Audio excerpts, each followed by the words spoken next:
when an installer puts it in, they grade it such that there's a slight crown, almost in most cases it's not even noticeable really by eye, but they're always going to be, you know, backfilling that thing and fixing it up and then reseeding it so that groundwater will run off.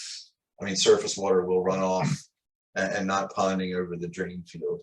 And then the second part of that was how can I test to make sure that they, as well as rainwater, are not discharging into the septic system. You, practically speaking, you can go out and test that by observing during rain and non-rain events. If you're able to remove your septic tank lid, and if there's like real specific concerns about this, you know, it would come with at a cost, but there's companies out there that can use smoke or dye to test for infiltration of rainwater or surface water. That's typically just done on large municipal systems, but it's, you know, there's capability to do it on a household system as well at cost. We don't see a lot of this here, but there is occasions where we've seen cracked septic tank lids in particular are usually the culprit, and water does run into them. And you know, the septic systems are designed to handle a certain amount of water each day on average. So if you're getting a lot of rainfall, that can really exacerbate the amount of water going into the system, and absolutely can cause premature failure.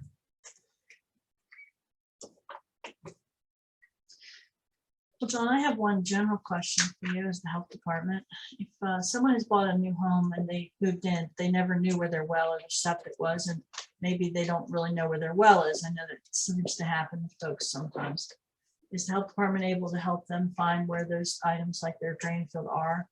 Yeah, I would say always start with us. I mean, if we have something on file, we will certainly provide it to the property owner. And we have files that actually go back as far as 1940 something on certain properties. So start with us. If we have a file that shows, you know, a general location of a well and a septic system, we'll give it to you.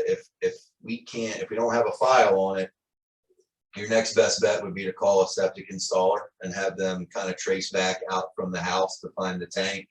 And then from there, they can look for the distribution box, which is always right adjacent to your drain field.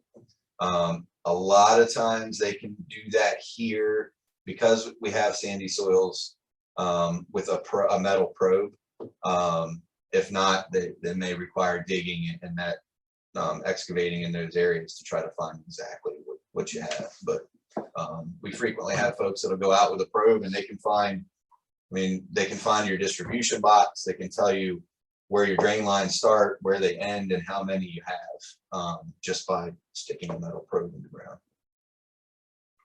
Most new homes, though, do provide you with a diagram that shows the relative location or even specific location of the components of the septic system. Yeah, I would say anything probably 1970 or newer, we should have something on it. And anything 1990 or newer, that something will be fairly specific in terms of describing the exact location of a well and septic system on a property. And prior, I mean, I think Britt mentioned this in his slides about well construction and pre-1990, and it's because Virginia did not have well construction requirements prior to 1990. They did not promulgate construction regulations until 1990. So we have lots of septic systems that go back before that, but the health department was not permitting wells prior to 1990.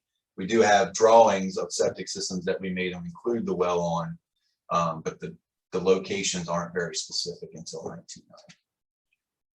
Can you, if you're building your own house or building a new house, can you put in your own septic system? Can you do it yourself? You can, actually. In Virginia, you can. And you still have to have the proper permit. You still have to have the proper inspections. And what I will say is that you should have a fairly extensive knowledge of how that all gets done.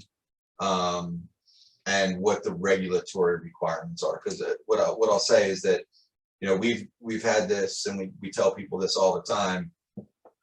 We've gone out and done inspections and looked and said, well, wait a minute, you know, A, B, C, D, E, and F, none of those things are right.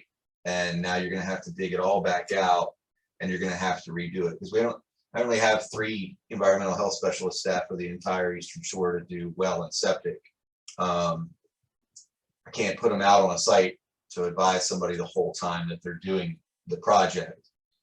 We have in plenty of cases advised homeowners and gone out and said, hey, this is close and this is close, fix this and fix that, and we'll get you to where you need to be.